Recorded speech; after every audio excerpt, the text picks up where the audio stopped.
Buenas noches para todos. Buenas noches para todos. Buenas noches. Bueno, buenas noches, compañeros y profe. Hoy nos encontramos aquí reunidos.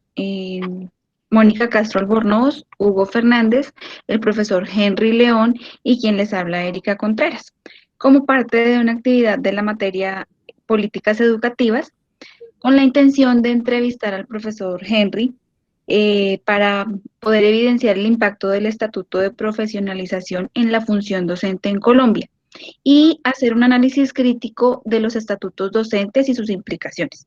Estamos hablando del decreto 2277 de 1979 y el decreto 1278 del 2002. Profe Henry, buenas noches y muchas gracias por acompañarnos. Buenas noches, con gusto. Buenas noches, gracias. Bueno, primera pregunta, profe. Para usted, ¿cuál es la diferencia de trabajar en un colegio público a un colegio privado?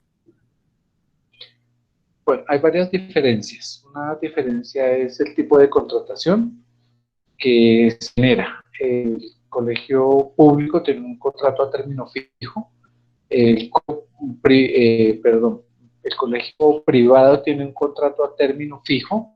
El colegio público puede tener un contrato a término indefinido si se tiene el nombramiento ya y se ha hecho la posesión del cargo. También existe en los colegios públicos unos nombramientos temporales y corresponden a las personas que no han tomado posesión, han participado en el concurso de ingreso o sencillamente están cumpliendo licencias, tienen una contratación y eso no sería un colegio privado, son contratos a término fijo, pero básicamente me supongo que estamos hablando son de los docentes que ya tienen un acto administrativo.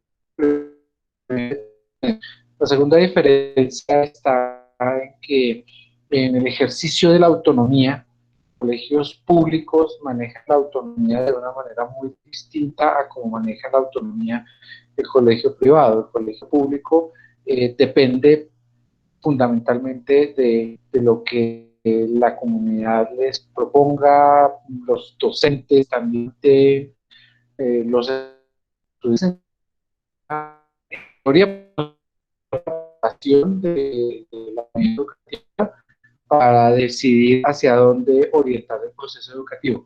En los colegios privados es ubicado fundamentalmente en lo que el colegio ha definido, que es su identidad, su proyecto, su tradición, porque son colegios que generalmente tienen un reconocimiento en determinado contexto, y entonces en ese sentido la diferencia está en que el mismo colegio decide hacia dónde orienta y puede incluso generar estrategias para vincular a los padres de familia a esos proyectos. Y de hecho un padre de familia que llega a un colegio de estos y matricula a sus hijos a sabiendas muy claramente de cuál es el régimen o la manera como el colegio propicia el desarrollo académico y su proyecto. Esas serían como las diferencias más grandes que habría en este caso. Muchas gracias, profe, muy amable. Profe, continuando con la entrevista, eh, para su merced, ¿qué entidad académica es mejor en estabilidad laboral para el docente? Teniendo en cuenta la pregunta anterior, si la pública o la privada.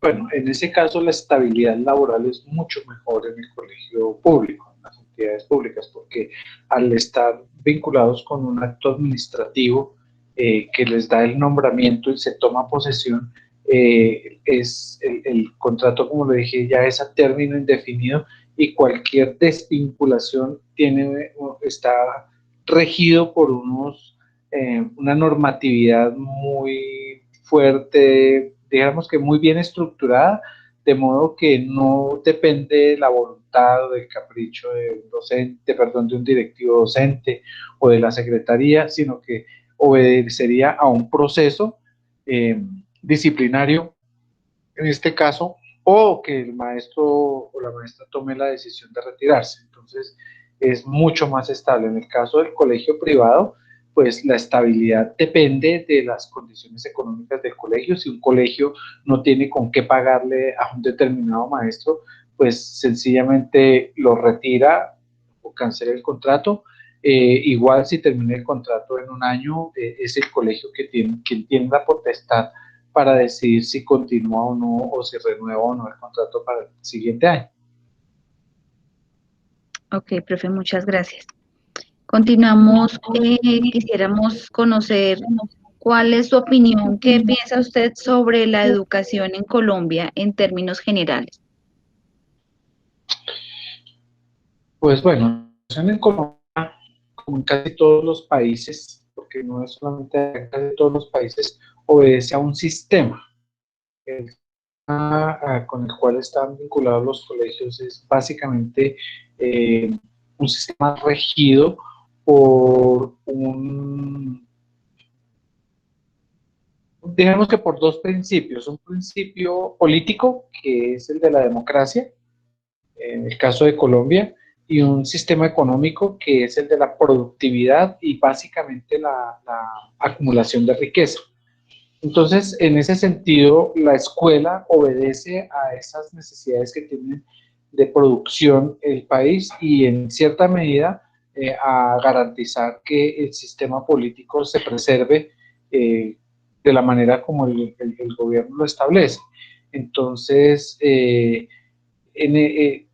para mí la escuela, el concepto que tengo de escuela tiene pues como varias aristas. La escuela pertenece a ese sistema, por lo tanto está regulado por el gobierno, por lo tanto tiene unos parámetros establecidos, pero eso es lo que oficialmente ocurre, porque además hay unos saberes oficiales que se evalúan a través de las pruebas saber, que se evalúa a través de unas pruebas internacionales como las pruebas PISA, y, y dijéramos que en lo ideal todos apuntan a una mejor calidad de la educación. Ahora, en lo real, eso es muy complejo. Eso es muy complejo, porque en lo real se juegan muchísimos intereses, se juegan muchas formas de comprender la educación, se genera una cantidad de tensiones por cuenta de la familia, por cuenta de los directivos, por cuenta de los mismos docentes, que hacen que lo esencial de la educación realmente generar unos aprendizajes se pierda. A veces se diluye en cosas supremamente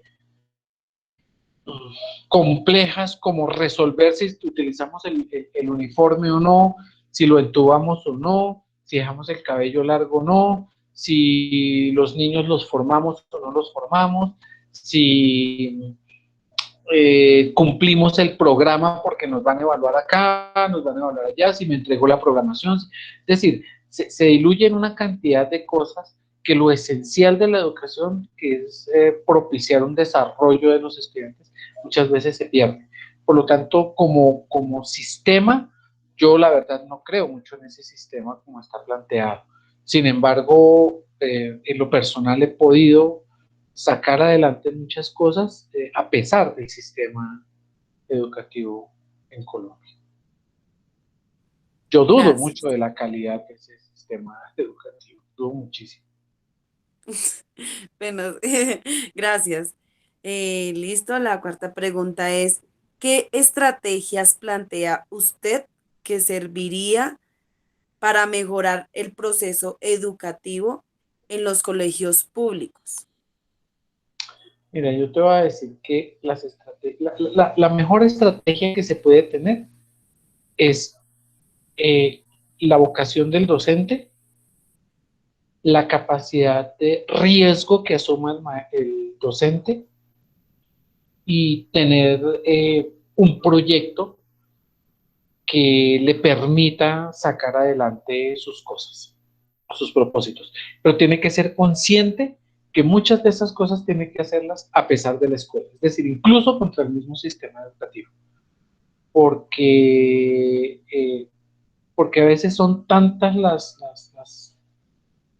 los tropiezos que tiene uno cuando está desarrollando un proyecto, que vienen a veces de los mismos compañeros, a veces de los estudiantes, a veces de los padres de familia, a veces de donde uno menos espera genera tropiezos, pero también cuando uno logra convencer a la gente, los principales aliados son los docentes, perdón, los estudiantes y los padres de familia, y logra uno sacar muchas cosas adelante, cosas muy interesantes. Como estrategia, yo diría el ser docente investigador, eso sí, no lo dudo. Si no, no necesariamente ser docente investigador quiere decir que tenga productos investigativos, sino que por lo menos tenga la vocación de investigar. Por eso digo de arriesgarse, de proponer, de plantear, de comprender esa realidad que tiene en sus manos para encontrar formas de transformarlo. Yo ni siquiera las estrategias utilizadas por el Estado, que ha sido la de formar, profesionalizar los docentes, es decir, apoyarlos en maestrías, en doctorados, en especializaciones, en ese tipo de cosas, en muchos casos no ha servido, porque el docente puede ser doctor, tener un doctorado, incluso un doctorado internacional, pero llega al colegio y no es mucho tampoco lo que se le vea el doctorado en el trabajo con los estudiantes. Entonces, básicamente depende del maestro. La única estrategia que yo encontraría o plantearía es la de convencer al maestro de ser maestro y que saque adelante su vocación. Listo, profe. Muchas gracias. Profe, la siguiente pregunta. A lo largo de su profesión ya como tal ejerciendo, ¿qué aspectos positivos o negativos o negativos se podría decir que su merced ha visto en la educación pública? Mire, yo voy a hablar de lo más positivo en la educación pública. Para mí lo más positivo que tiene la educación es esa oportunidad que le da al maestro de sacar adelante sus proyectos. O sea, un maestro que quiera sacar cosas adelante lo puede hacer en la educación pública, porque por encima de cualquier cosa lo hace. O sea, eso es maravilloso. El ejercicio de la libertad de cátedra en la educación pública es total. O sea, en la educación pública, excepto que vaya contra los preceptos legales, usted puede desarrollar su libertad de cátedra al por mayor sin ningún inconveniente. ¿Cuáles son digamos que lo que menos me agrada de los colegios es, uno, ese componente administrativo? Yo, no son mis palabras las que voy a ver en este momento, son las palabras de alguien con quien hicimos unos trabajos hace unos años, pero decía, cada vez que uno entra a un colegio, se encuentra con un pequeño feudo. Entonces ocurre que muchos de los rectores asumen unas posturas dictatoriales con los docentes, y eso genera unas tensiones muy fuertes que hacen que los proyectos y los procesos se pierdan resolviendo situaciones estrictamente administrativas. Los profesores contra el rector, los rectores contra los profesores, o el rector y los coordinadores contra los profesores, y los profesores contra el coordinador y el rector. Esas tensiones y esas luchas, que a veces son de carácter político, a veces son de carácter pedagógico, e incluso son de carácter económico en términos de inversión, hacen que se pierdan lo fundamental de la escuela que mencionaba hace un rato.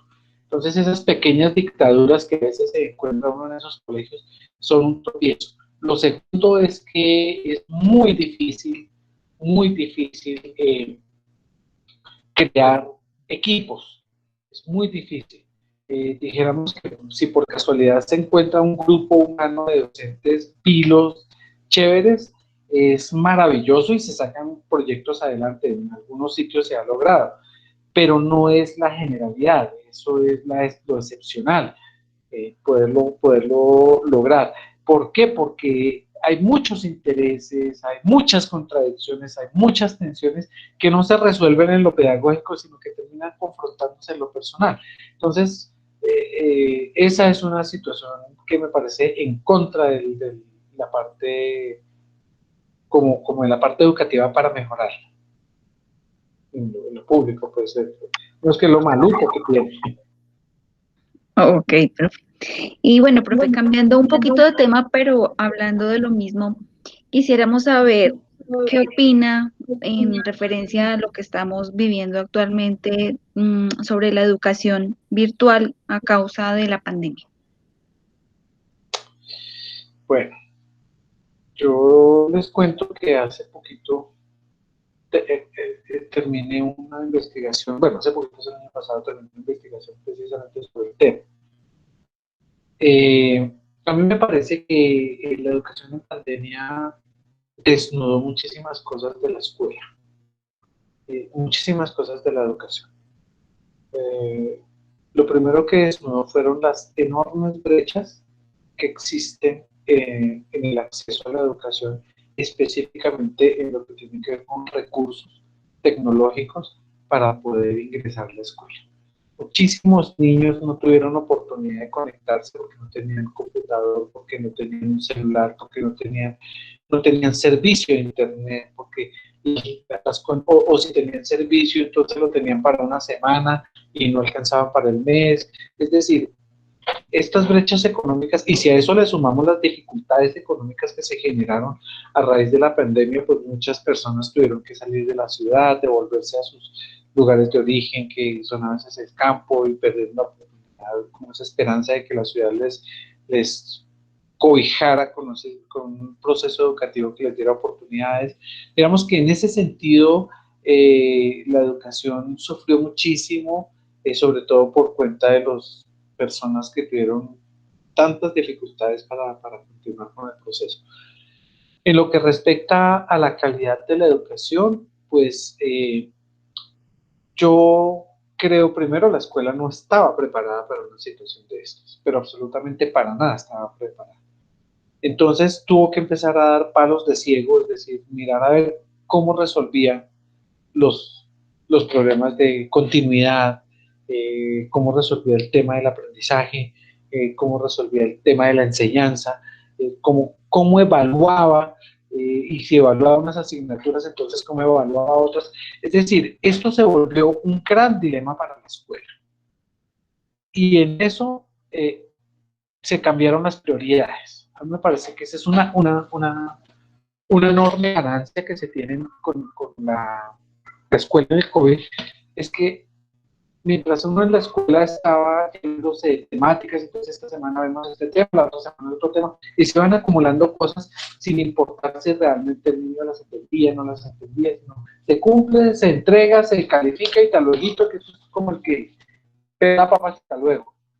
Eso me parece a mí que en tiempos de pandemia se tuvo que revisar. Se tuvo que revisar porque ya no era un asunto de acumulación. Se tuvo que trabajar en función específicamente de lo esencial. Los profesores dijeron, si nosotros nos vamos a encontrar esporádicamente o vamos a tener 3, 4 casos con los chicos en determinado tiempo, ¿qué es lo posible de hacer en ese espacio de tiempo? Y eso llevó a los profesores a quitar una cantidad de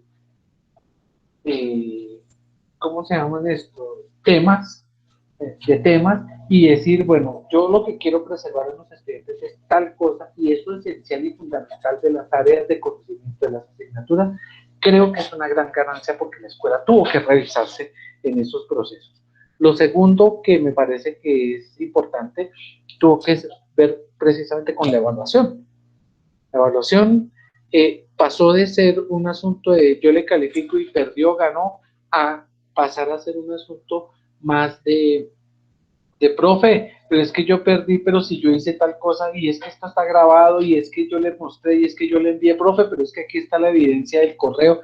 Eso me parece que comprometió a los profesores mucho más, con respecto a lo que significa esas evidencias, de la revisión de esas evidencias para las calificaciones, porque además, punto número 3, ya no estaba el profesor solo con los estudiantes. Resulta que al lado del estudiante estaba el padre de familia, porque el padre de familia asumió en parte también este proceso educativo, y el padre de familia tuvo que vincularse directamente con estos procesos. Es decir, esa es la otra gran ganancia. Los padres se hicieron corresponsables del trabajo, al punto que si, por ejemplo, un estudiante tenía mal un trabajo, el padre de familia, o le iba mal al estudiante, el padre de familia se sentía calificado con el estudiante y pedía explicaciones en la misma, con las mismas condiciones que el estudiante.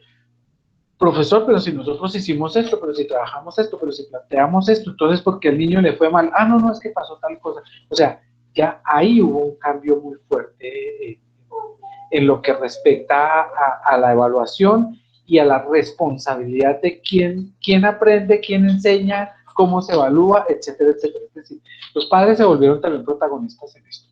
El otro aspecto que me parece que es fundamental y que deja la escuela por lo menos para revisar cosas, para revisar muchísimas cosas, tiene que ver con el hecho de que los profesores que siempre fueron tan reacios a tener que trabajar con la tecnología, en este momento no tuvieron opciones.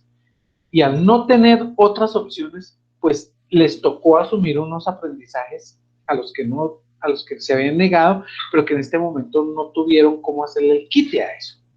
Ahora, eso generó una cantidad de experiencias de los maestros maravillosas, de hecho, maestros que nunca habían estado interesados en los computadores, en las plataformas, en las páginas, etcétera, etcétera, se volvieron unos duchos, y entonces son capaces de decir, no, pero si es tal cosa, pero si es tal, entonces uno dice, uy, pero miércoles. Es decir, a mí me parece que la capacidad de aprendizaje fue para todo el mundo, para los padres como docentes en sus casas, como por el apoyo pedagógico, para los estudiantes porque ya no tenían unos horarios establecidos y tuvieron que generar ciertos niveles de autonomía en sus procesos, y para los docentes que tuvieron que hacer una revisión de sus procesos, de el ingreso de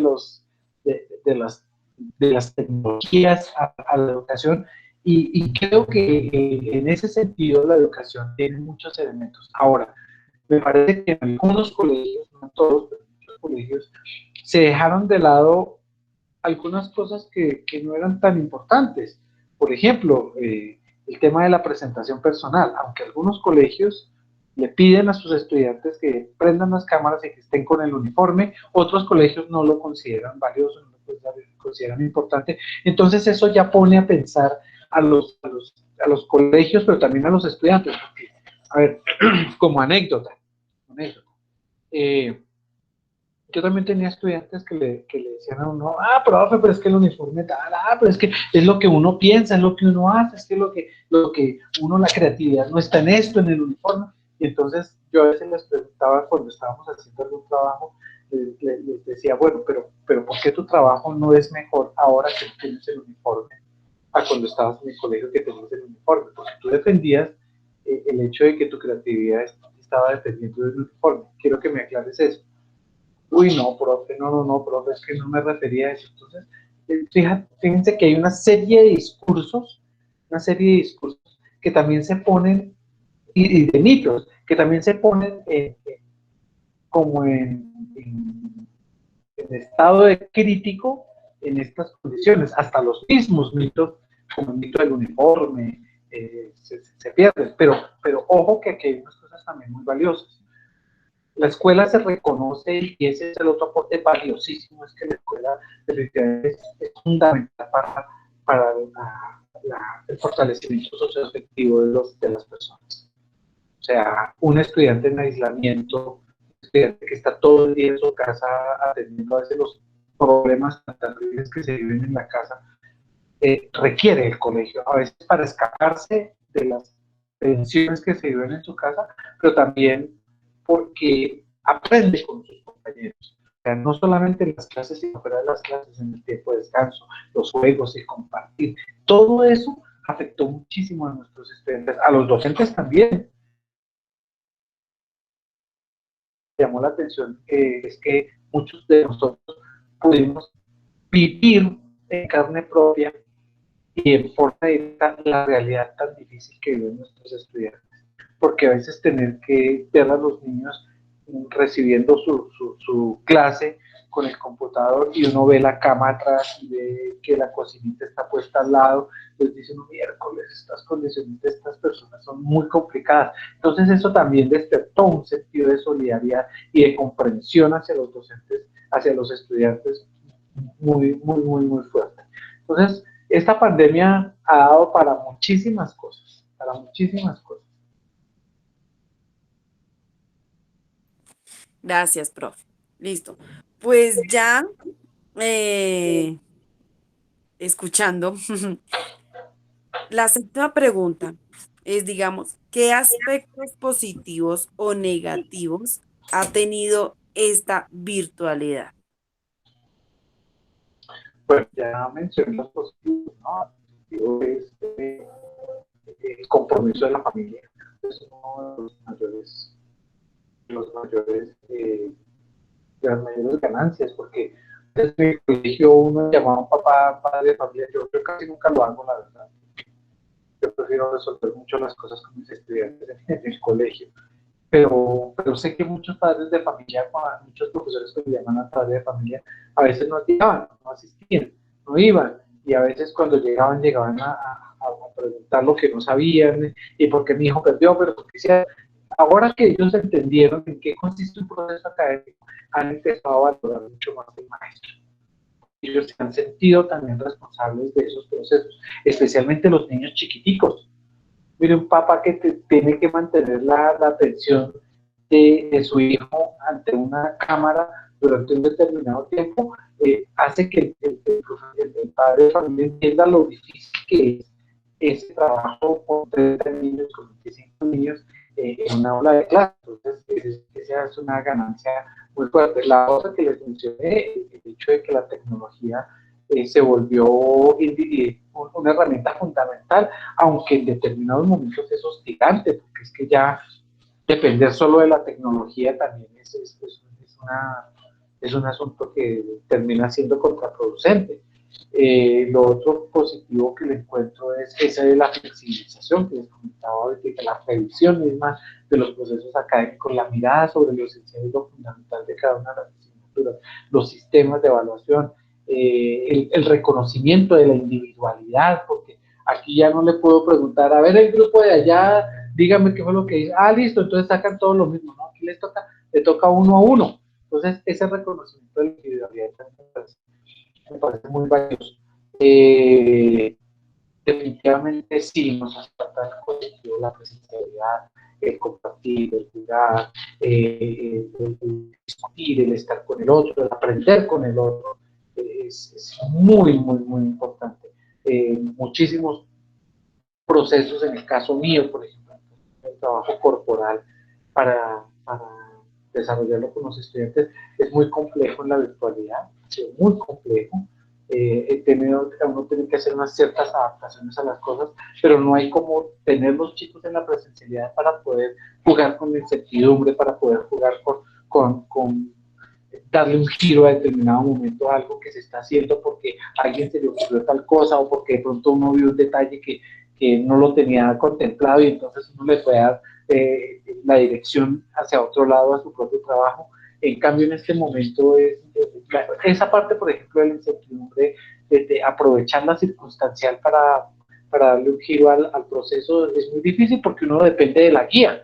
Y entonces la guía es lo que los padres, los estudiantes entendieron y cumplen para hacer. Esa me parece que es una gran limitación que tiene la virtualidad. La otra limitación que tiene, que como dije, la del encuentro, pero sobre todo la inmovilidad, es decir, sentarse uno 3, 4 horas a corregir trabajos, a atender los estudiantes, esa inmovilidad nos tiene a nosotros terriblemente angustiados. Y el encierro, El encierro es brutal. Eso es lo peor que nos ha pasado en este tipo de pandemia con la educación.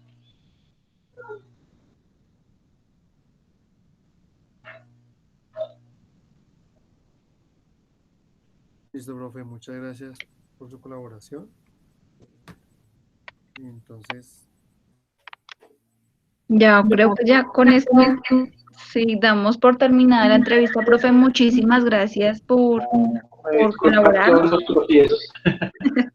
No son efectos de la pandemia, la Sí. virtualidad.